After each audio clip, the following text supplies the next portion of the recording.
बिस्मिल्लाहिर्रहमानिर्रहीम, अस्सलाम वालेकुम। बोल न्यूज़ में खुश आमदीद। मैं हूँ सोनिया शेख। न्यूज़ हेडलाइंस आपने जानी। बुलेटिन का आगाज़ करेंगे। सबसे पहले आपको बताएंगे कि मुल्क की मुख्तलिफ शाहराहों पर बारिश के बायस फिसलन हो चुकी है।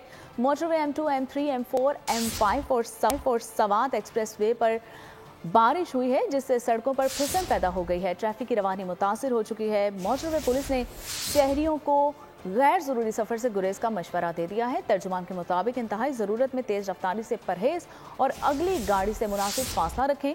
लाहौर का फ़ज़ाई मयार आज भी मुज़र सेहत है और दुनिया के आलूदा तरीन शहरों की फहरिस्त में लाहौर तीसरे नंबर पर मौजूद है।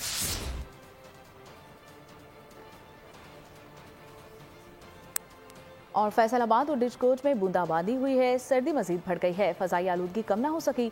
मजीद जानेंगे नुमाइंदा बोल न्यूज़ राना बिलाल। जी राना बिलाल, क्या सूरत हाल है मौसम की फैसलाबाद में? फैसलाबाद, डिजकोट और नवाही तहसीलों के आज के मौसम की बात की जाए तो रात गए हल्की बूंदाबांदी हुई है, जिससे मौसम कुछ हद तक खुशगवार हो चुका है। अगर एयर क्वालिटी इंडेक्स की बात की जाए तो आज भी 280 रिकॉर्ड किया गया है, जो इंतहाई मुज़र सेहत है। कम से कम दर्जा हरारत 6 सेंटीग्रेड रिकॉर्ड किया गया है। आसमान पर बादल छाए हुए हैं और हवा में नमी का तनासब 100% पाया जाता है। 15 किलोमीटर फी घंटा की रफ्तार से हवाएं चल रही हैं, जिसकी वजह से सर्दी की शिद्दत में बेपना इजाफा हो चुका है और दही ज़िंदगी इंतहाई मुश्किलात से दो चार है। इसके अलावा सड़कों पर ट्रैफिक की रवानी की बात की जाए तो आज हद निगाह कुछ बेहतर है, जिसकी वजह से सड़कों पर ट्रैफिक रवां दवा है। इसके साथ अगर स्मोक के ओवरऑल असरात की बात की जाए तो स्मोक ने माहौल को बुरी तरह झंझोड़ कर रख दिया है। तमाम शहरों के साथ साथ चरिंद परिंद और मौसमी फसलें बुरी तरह मुतासर हो चुकी हैं और ख़ासकर इस मौसम में किसानों को बारिश की अशद ज़रूरत है, क्योंकि इन इलाकों में नहरी पानी की दरवा में मूसलाधार बारिश नहीं हुई, जिस वजह से मसाइल जो हैं उनमें इजाफा होता जा रहा है। इसके साथ अगर महकमा माहौलियात की बात की जाए तो महकमा माहौलियात की तरफ से कोई खातर खा कार्रवाई नहीं की गई, जिसकी वजह से स्मोक पैदा करने वाले ज़राए अलसूबी मुतरक हो जाते हैं और रात गया जो है का सांस लेना भी मुहाल हो जाता है। ठीक है राना बिलाल, बहुत शुक्रिया। उकाड़ा में आज भी धुंध छाई हुई है। हद निगाह कम होने से ट्रैफिक की रवानी मुतासिर है। तफसीलात से आगाह कर रहे हैं नुमाइंदा बोल न्यूज़ राव नदीम। जी राव नदीम। जी बिल्कुल, उकाड़ा और के मौसम की अगर बात की जाए तो उकाड़ा इसके नवाही इलाके आज भी धुंध की लपेट में है। उकाड़ा के जो मैदानी इलाके हैं जिनमें महाविल लखा, मंडी अहमदाबाद, बंगला वगैरह, रिनाला खुद सूचक है और श्रीगढ़ शामिल इन तमाम तरह इलाके में जो है वो आज भी धुंध जो है वो ज़्यादा दिखाई दे रही, जबकि आबादी वाले इलाकों में कम दिखाई दे रही। मैं आपको बताऊँ, गुज़श्ता रात जो है वो उकाड़ा के नवाही इलाकों में चंद एक मकामात पर जो है वो कहीं हल्की और कहीं तेज़ बूंदाबांदी हुई है, जिसकी वजह से सर्दी की शिद्दत में इजाफा हो गया है, लेकिन स्मोक कदरे कम दिखाई दे रही है।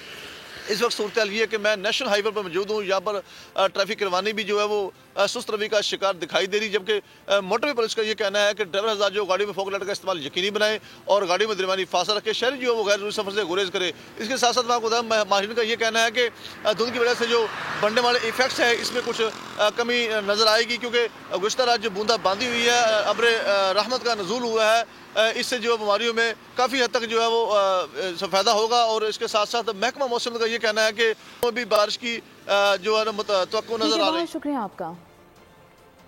आज़ाद कश्मीर में शदीद सर्दी ने शहरियों के दांत बचा दिए हैं। पारा आज 4 तक गिर गया है। तफसीलात जानते हैं नुमाइंदा बोल न्यूज़ बिशारत मुगल से। जी बिशारत, बताइएगा आज़ाद कश्मीर की सूरत हाल। जी बिल्कुल, आज़ाद कश्मीर मौसम की अगर बात की जाए तो सर्दी की शिदत बदस्तूर बरकरार है। मैं इस वक्त मौजूद हूँ आज़ाद कश्मीर के दारुल हुकूमत मुज़फ़्फ़राबाद में। मुज़फ़्फ़राबाद और इसके गिरदो नवा में इस वक्त सूरज के साथ बादलों की आँख मचोली का सिलसिला जारी है। शदीद सर्दी पड़ रही है। आज़ाद कश्मीर के बलाई इलाकों की बात की जाए, जिसमें वादिय नीलम है, लीपा वैली है, हवेली है, गंगा चोटी है, मकड़ा पहाड़ है, तोली पीर है, हवेली आज़ाद कश्मीर है। दीगर जो आज़ाद कश्मीर के बुलंद तरीन मकामात हैं, वहाँ सर्दी की जो शिद्दत है उसमें मुसलसल इजाफा होता जा रहा है। दूसरी जानब मौसम का हाल बताने वालों का कहना है 24 घंटों के दौरान आज़ाद कश्मीर भर का मौसम मजीद सर्द और ठीक है बिशारत, बहुत शुक्रिया आपका। मुल्क के शुमाली इलाकों में शदीद सर्दी, यकबस्ता हवाओं का राज। इस गर्दू में पारा -9 तक गिर गया है और गिलगित और गोपस में -5, इस्तूर और हुंजा में -4 रिकॉर्ड किया गया है। लाहौर में रात गए बूंदाबांदी से ठंड बढ़ गई। कराची में भी सर्दी बढ़ने लगी। चित्रान, सवात, दीर शांगला, बालाकोट, कश्मीर और जीबी में चंद मुकामात पर बारिश और पहाड़ों पर बर्फबारी का इम्कान है।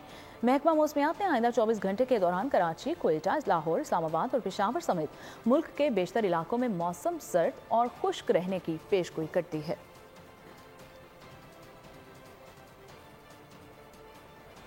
और ठट्टा से खबर दे रहे हैं आपको, जहां दहा बिजली पंपिंग स्टेशन पर बिजली का ब्रेकडाउन हुआ है। कराची को पानी फराहम करने वाली 72 इंच कतर की पाइपलाइन फट गई है। पंप हाउस बंद होने से कराची को 10 करोड़ गैलन पानी की फराहमी मुअत्तल हो गई है। पानी लाइन के बैक प्रेशर के बायस फटी है और मुतासरा पाइपलाइन का मुरम्मती काम शुरू ना हो सका। अपडेट करते चले आपको कि दहा बिजली पंपिंग स्टेशन पर बिजली का ब्रेकडाउन हुआ है और कराची को पानी फराहम करने वाली 72 इंच कतर की पाइपलाइन फट गई है। पंप हाउस बंद होने से कराची को 10 करोड़ गैलन पानी की फराहमी भी मुअत्तल हो चुकी है और पाइपलाइन पानी के बैक प्रेशर के बायस फटी है। मुतासिरा पाइपलाइन का मुरम्मती काम फिलहाल शुरू ना हो सका। अपडेट कर रहे हैं आपको ठट्टा से, जहां पर दहा बिजली पंपिंग स्टेशन पर बिजली का बड़ा ब्रेकडाउन हुआ है। मजीद तफसीलात जानेंगे अपने नुमाइंदे नजाकत शाह से। नजाकत, बताइएगा क्या सूरत हाल है यहाँ पर?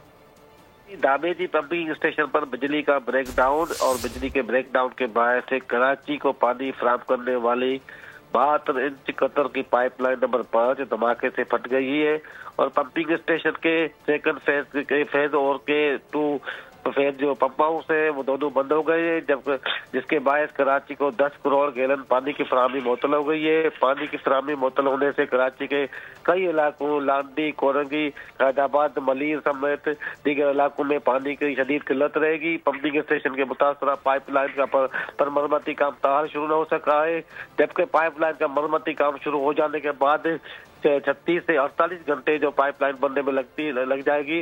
ये पाइपलाइन पानी के बैक प्रेशर के बायस फट गई है। पुरानी और जंग आलूद पाइपलाइन होने से पानी का जो बैक प्रेशर है वो बर्दाश्त नहीं कर सकती है, जिसकी वजह से हर रोज पाइपलाइन फटने का मामूल बन गया है। जी ठीक है नजाकत शाह, बहुत शुक्रिया आपका। और कराची में बड़ी तखरीब कारी की कोशिश नाकाम बना दी गई है। कैंट स्टेशन पर पेशावर से आने वाली ट्रेन में बम को नाकारा बना दिया गया। रेलवे पुलिस ने अवाम एक्सप्रेस में मशकूक बैग की मौजूदगी पर BDS को तलब किया और BDS हुकाम ने सर्चिंग का अमल मुकम्मल करके कैंट स्टेशन को क्लियर करार दे दिया। इब्तदाई रिपोर्ट के मुताबिक 4 से 5 किलोग्राम वजनी बम को धमाके से उड़ाकर तलब किया गया और बम में 2.5 किलो के करीब बारूदी मवाद के साथ टाइमर और 12 वोल्ट बैटरी भी मुंसलिक थी। टाइमर डिवाइस पर दिन 12 बजे का टाइम सेट था और इंचार्ज CTD राजा उमर खिताब का कहना है कि मुमकिना तौर पर बम किसी करीबी स्टेशन से रखा गया और तखरीबकारी की कोशिश किसी कालादम तंजीम की नहीं थी और मुबैना अलहदगी पसंद जमात की हो सकती है। स्पीड के नीचे उसके बाद वो जो रेलवे पुलिस थी वो पहुंची, उन्होंने उसको उठा के बैग को यहाँ दूर पहुँचाया। वहाँ से उन्होंने अक्लमंदी भी की है, खतरा भी मोल लिया है। बाद में BDS की टीम ने आगे जब चेक किया है तो उसको अब टेक्नोलॉजी के ज़रिए उसको ब्लास्ट किया तो उसमें बाकायदा एक्सप्लोजिव है। टाइमर डिवाइस लगाई गई है और तकरीबन अराउंड कितना गया है 2.5 से 3 kg करीब एक्सप्लोजिव है। ये BDS की रिपोर्ट के मुताबिक। अब उसकी टाइमर डिवाइस ख़राब थी या जो कुछ भी था, लेकिन अल्लाह का शुक्र है कि बचे तो। देखिए बात यह है कि इतने स्टेशन थे रास्ते में, ये बड़ा स्टेशन है, इस पर तो चेकिंग भी है और ये नई हिकमत अमली नहीं, जिस तरह हमारी हिकमत बदलती रहती हैं, ये भी अपनी हिकमत अमली बदलते रहते हैं। और इस तरह के पहले वाक़यात इस तरह तो नहीं हुआ, लेकिन अटैक तो दूर होते हैं रेलवे के मुताबिक। ये कलदम सियासी तंजीम का काम नहीं है, ये कलदम इलाकी पसंद किसी तंजीम का काम। अमेरिकी सदर जो बाइडन ने दिफाई बजट 2024 पर दस्तखत कर दिए हैं। तर्जुमान व्हाइट हाउस के मुताबिक अमेरिकी सदर ने 2024 के लिए $886 अरब का दिफाई बजट मंजूर कर लिया। दिफाई और इंटेलिजेंस सर्विसेज की मद में $886 अरब मुख्तस किए गए हैं। अमेरिका के दिफाई बजट में $800 मिलियन यूक्रेन की इमदाद के लिए मुख्तस किए गए हैं।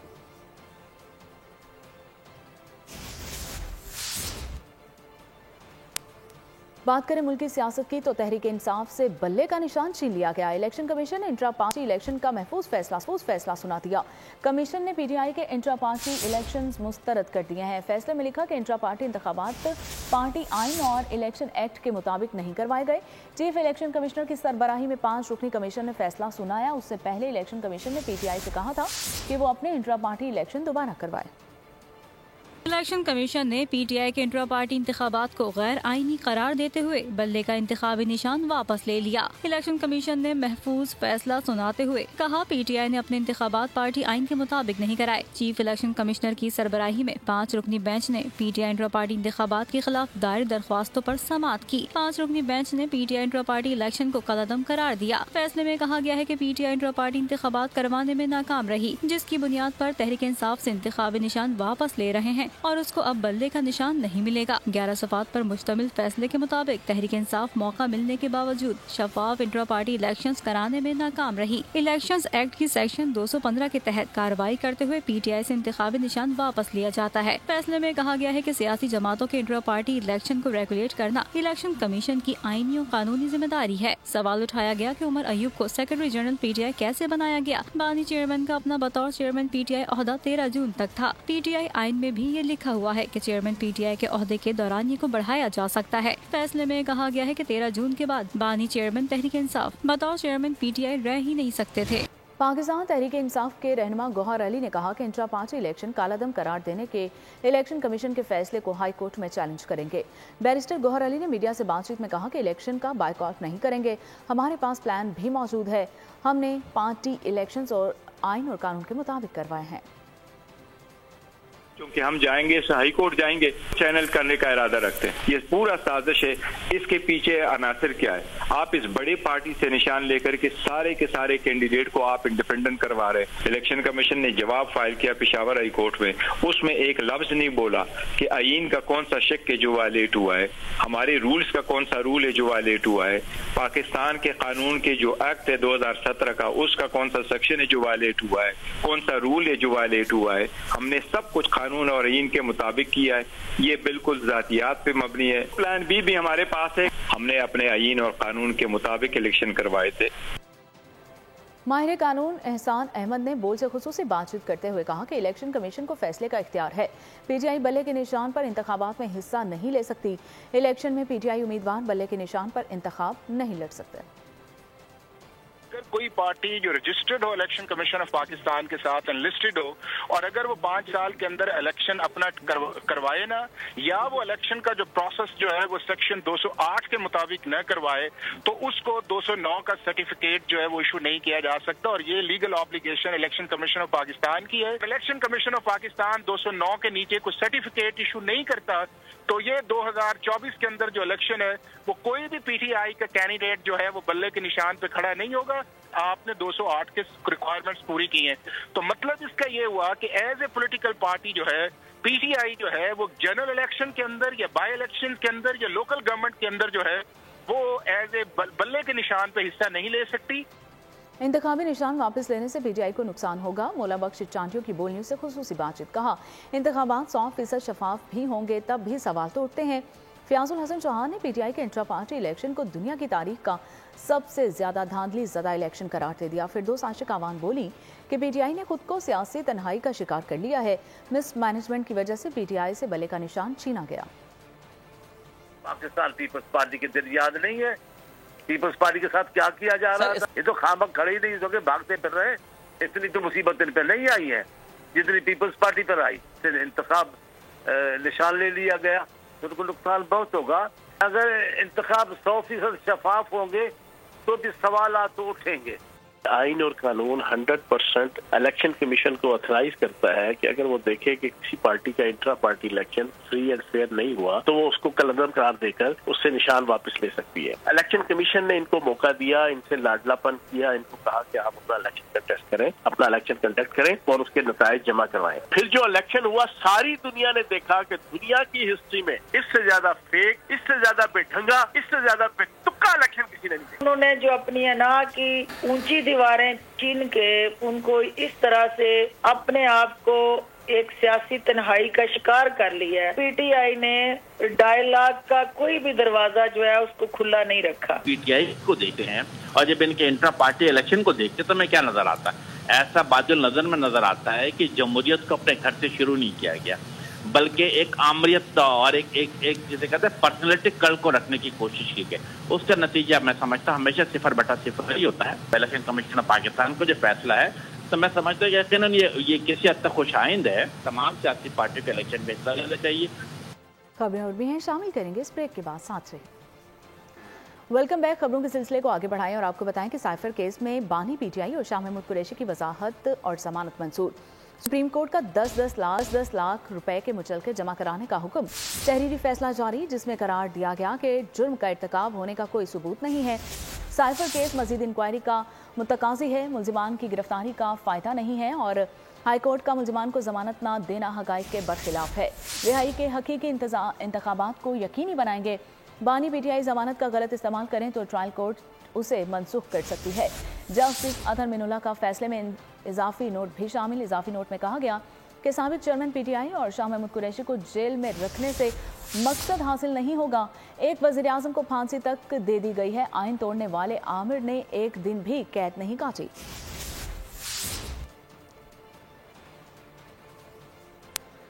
इलेक्शन कमीशन ने डिप्टी कमिश्नर और आईजी इस्लामाबाद को तब्दील न करने और राहत चीमा को ओहदे से न हटाने पर वजाहत तलब कर ली है। इलेक्शन कमीशन ने मामला 26 दिसंबर को समाअत के लिए मुकर्रर कर दिया है। इलेक्शन कमीशन के सेक्रेटरी एस्टैब्लिशमेंट डिवीजन को ज़ाती हैसियत में पेश होने की हिदायत। इलेक्शन कमीशन ने सेक्रेटरी एस्टैब्लिशमेंट डिवीजन, वज़ीर आज़म के सेक्रेटरी और सेक्रेटरी काबीना को तलब कर लिया। डिप्टी कमिश्नर और आईजी इस्लामाबाद को लिखे गए खत के मुताबिक आर्टिकल 220 के तहत तमाम विफाकी और सूबाई इदारे इंतखाबात के इनेकाद के लिए इलेक्शन कमीशन के मुआवनत के पाबंद है।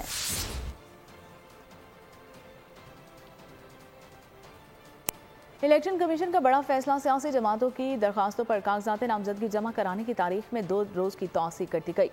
MQM, JUI, मुस्लिम लीग नून और बलूचिस्तान अवामी पार्टी की जानिब से इलेक्शन की तारीख में रद्दोबदल किए बगैर कागजात नामजदगी जमा कराने की तारीख में तौसीक की दरखास्त की गई थी। इलेक्शन कमीशन का कहना है कि उम्मीदवार कागजात नामजदगी 24 दिसंबर तक जमा करवा सकते हैं। सियासी जमातें मखसूस नशिस्तों की तरजीही फहरिस्त भी 24 दिसंबर तक दे सकती हैं। कागजात नामजदगी की जांच पड़ताल 25 से 30 दिसंबर तक की जाएगी। 8 फरवरी इलेक्शन के लिए कागजात नामजदगी का सिलसिला जारी है और नवाज शरीफ, आसिफ जरदारी और बानी पीटीआई समेत दीगर सियासतदानों ने अपने अपने हलकों से कागजात जमा करवा दिए हैं। किस सियासतदान ने कहां फॉर्म जमा करवाए हैं, जानते हैं इस रिपोर्ट में। किसने कहां से कागजात नामजदगी जमा कराए, बोल न्यूज ने तफसीलात हासिल कर ली। नून लीग के कायद नवाज शरीफ 2 हलकों से मैदान में उतरेंगे। मानसहरा NA-15 में कागजात जमा करा दिए, जबकि लाहौर कागजात नामजदगी हासिल कर लिए गए हैं, ताहाल जमा नहीं हुए। बानी पीटीआई ने हल्का NA नवासी मियां वाली से कागजात नामजदगी जमा कराए। साबिक सदर आसिफ अली जरदारी ने नवाब शाह के हल्का NA 207 से फॉर्म जमा कराए। साबिक वजीर आजम शहबाज शरीफ ने कसूर के हल्का 132 से कागजात दिए हैं। JUI के सरबराह मौलाना फजलुर रहमान ने लियारी के हल्का 239 में फॉर्म जमा करा दिए। अमीर जमात इस्लामी लोधीर के हल्का NA 7 से इलेक्शन लड़ने का इरादा रखते हैं। MQM रहनुमा फारूक सत्तार ने NA 240 में फॉर्म जमा करा दिए। साबिक वजीर आला सिंध मुराद अली शाह अपने आबाई हल्के 7 से इलेक्शन लड़ेंगे। नून लीग के रहनुमा आबिद शेर अली फैसलाबाद के हल्का 102 से मैदान में उतरेंगे। इस्तेहकाम पार्टी के सदर अलीम खान ने NA 147 से कागजात जमा कराए। PTI पार्लियामेंटेरियन के सरबराह परवेज खटक हल्का 33 से इलेक्शन लड़ेंगे। वो कौमी असेंबली के साथ 2 सूबाई हलकों से भी इलेक्शन में हिस्सा लेंगे। नून लीग के रहनुमा अता तारड़ ने NA 77 से कागजात नामजदगी जमा कराए। पीपल्स पार्टी के नदीम अब्दुल चंद सरगोदा के 2 हलकों से इलेक्शन में हिस्सा लेंगे। NA 82 और NA 86 से कागजात नामजदगी जमा करा दिए। कराची में बड़ी मुलाकात। साबिक सदर आसिफ अली जरदारी से फैसल वावडा ने तवील मुलाकात की है। पीपल्स पार्टी के शरीक चेयरमैन और साबिक विफाकी वजीर की मुलाकात में मुल्क की मौजूदा सियासी सूरत हाल, आइंदा इंतखाबात और सिंध समेत दीगर मामलात पर तबादला ख्याल किया गया। पाकिस्तान पीपल्स पार्टी के तर्जुमान की जानिब से आसिफ जरदारी और फैसल वावडा की मुलाकात की तस्वीर भी शेयर की गई, जिसमें साबिक सदर खुशगवार मूड में साबिक विफाकी वजीर के साथ खड़े हैं और ज़राए के मुताबिक फैसल वावडा की जानिब से जल्द पीपल्स पार्टी में शमूलियत का ऐलान भी मुतवक्के है।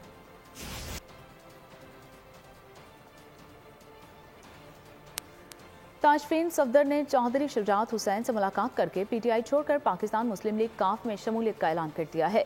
मुलाकात में ताजफीन सफदर का कहना था कि पाकिस्तान मुस्लिम लीग मेरे घर की जमात है और चौधरी शुजात हुसैन की क़यादत में भरपूर एतमाद का इजहार करती हूँ। शोबा ख़वातीन के लिए अपना किरदार अदा करती रहूँगी। और चौधरी शुजात हुसैन का कहना था कि ताजफीन सफदर को मुस्लिम लीग काफ में शमूलियत पर खुशामदीद कहते हैं। उम्मीद करते हैं कि आप पार्टी के लिए अपनी खिदमत जारी रखेंगी।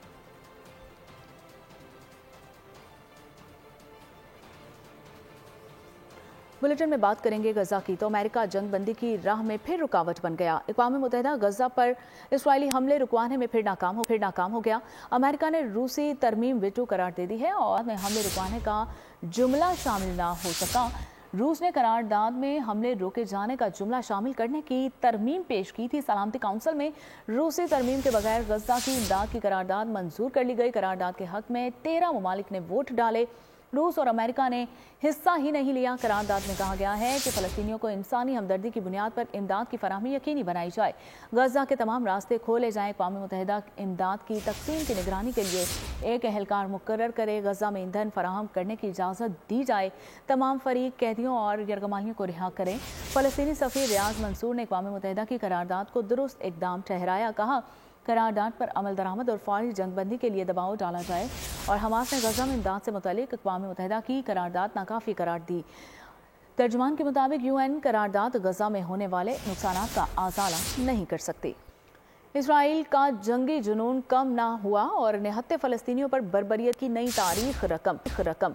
गजा पर हमले जारी। रिफा, खान यूनिस और नुसरात में शामिल बमबारी और 48 घंटे के दौरान 400 से ज़ायद शहादतें। मजमूई तादाद 20,000 से तजावुज़ कर गई। गजा के इलाके बेवरेज में कायम आर्जी कैंप पर इसराइली ड्रोन हमले में 2 फ़लस्तीनी शहीद और मुतअद्दिद ज़ख्मी। यूरोपीय हॉस्पिटल के करीब बमबारी से 55 शहादतें। सेहोनी फ़ौज ने मशरक़ी गजा में बिलडोज़र से कब्रों को भी रौंद डाला। खान यूनिस में इसराइल की बदतरीन बमबारी से शहर के हॉस्पिटल गैर फ़ाल। अमरीकी टीवी CNN ने इंकशाफ किया कि इसराइल ने गजा में ऐसे सैकड़ों बम इस्तेमाल किए जो वियतनाम जंग के बाद किसी भी लड़ाई में इस्तेमाल नहीं हुए। 2000 पाउंड से ज़्यादा वजन के ये बम 1000 फीट दूर इंसान मारने की ताकत रखते हैं। कराची के इलाके आराम बाग के करीब फर्नीचर की दुकान में लगी आग पर काबू पा लिया गया है। कूलिंग का अमल जारी है। फायर ब्रिगेड हुकाम के मुताबिक आग बुझाने में फायर ब्रिगेड की 3 गाड़ियों ने हिस्सा लिया है। आग से दुकान में रखा लाखों रुपए मालियत का फर्नीचर और दीगर सामान जलकर राख हो गया। एक मोटरसाइकिल भी मुकम्मल तौर पर जल गई।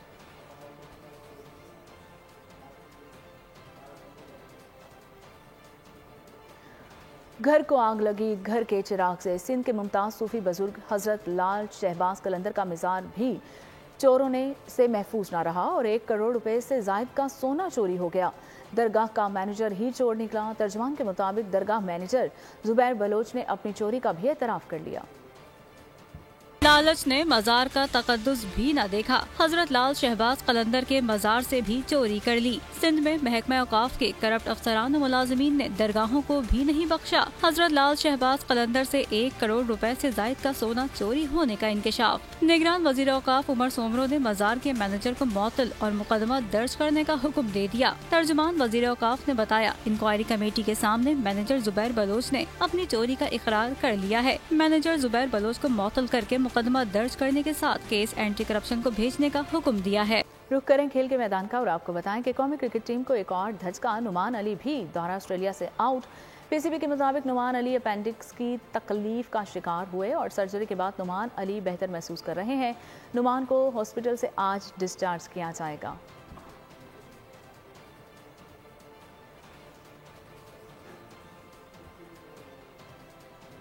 पाक फौज की जानिब से शुमाली वजीरिस्तान में आला तालीमी इदारे का क़याम। इस ज़िमन में सरबजई गांव में बच्चों की तालीम के जेवर से आरास्ता करने के लिए मोहम्मद मॉडल स्कूल कायम कर दिया गया है और स्कूल तालीमी एतबार से जदीद तरीन सहूलियात से मुज़य्यन है।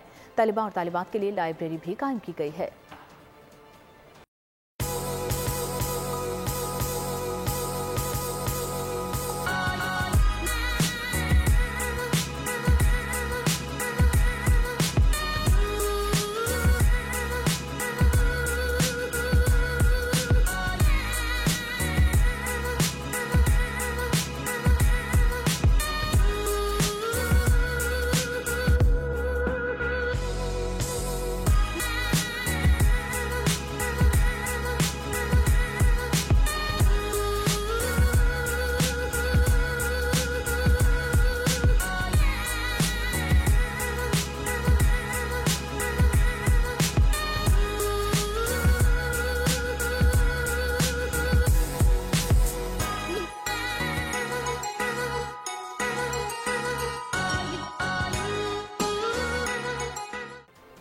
पारा चनार आर्मी पब्लिक स्कूल में साइंस प्रोजेक्ट नुमाइश का एहतमाम किया गया। बच्चों ने माहौल को साफ रखने के लिए मुख्तलिफ प्रोजेक्ट्स बनाकर दाद वसूल की। नसाबी सरगर्मियों के साथ साथ जहां जिस्मानी नशोनुमा के लिए खेल जरूरी है, वहां बच्चों की मुस्बत सलाहियतों को उजागर करने के लिए तख्लीकी काम के मौके भी मुफीद हैं। पाराचिनार आर्मी पब्लिक स्कूल में साइंस प्रोजेक्ट नुमाइश का एहतमाम किया गया, जिसमें बच्चों ने माहौल दोस्त प्रोजेक्ट के खूबसूरत नमूने पेश किए। असातिज़ा और तलबा ने बताया, प्रोजेक्ट्स का मकसद कुदरती माहौल को फरोग देना और आलूदगी को कम करना है। जब सूरज की रोशनी सोलर पे पड़ती है, फिर ये सोलर एनर्जी इलेक्ट्रिकल एनर्जी में कन्वर्ट होती है। जब हम कंट्रोलर ऑन करते हैं तो अंडरग्राउंड वाटर पंप के जरिए से टैंक में चला जाता है। काफ़ी स्टूडेंट्स ने अलग अलग प्रोजेक्ट्स बनाए थे और हर एक प्रोजेक्ट से हमें अलग अलग चीज़ें देखने को मिलती हैं। इस मौके पर वालिदैन ने कहा, तमाम तलबा ने अपने प्रोजेक्ट्स को खूबसूरती से पेश किया। इस किस्म की नुमाइश तलबा में आगे बढ़ने और मेहनत करने का जज्बा पैदा करती है। शाम के बजेंगे 7 होगी इनामात की बरसात, कहकहों की भरमार, एंजॉयमेंट लगातार। हर हफ्ता और इतवार मिलेंगे करोड़ों के इनामात, खेलेगा पूरा पाकिस्तान। गेम शो ऐसे चलेगा आ रहा है एक बार फिर से। वो कहते हैं ना, नेवर स्टॉप ड्रीमिंग।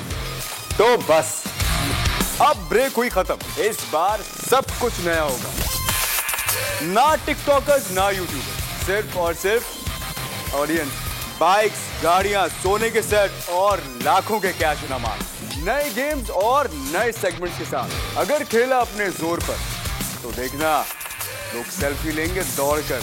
अब फिर से गेम शो ऐसे चलेगा। गेम शो ऐसे चलेगा, हफ्ता इतवार शाम 7 बजे। सब्सक्राइब करें और बेल दबाएं ताकि कोई खबर रह न जाए।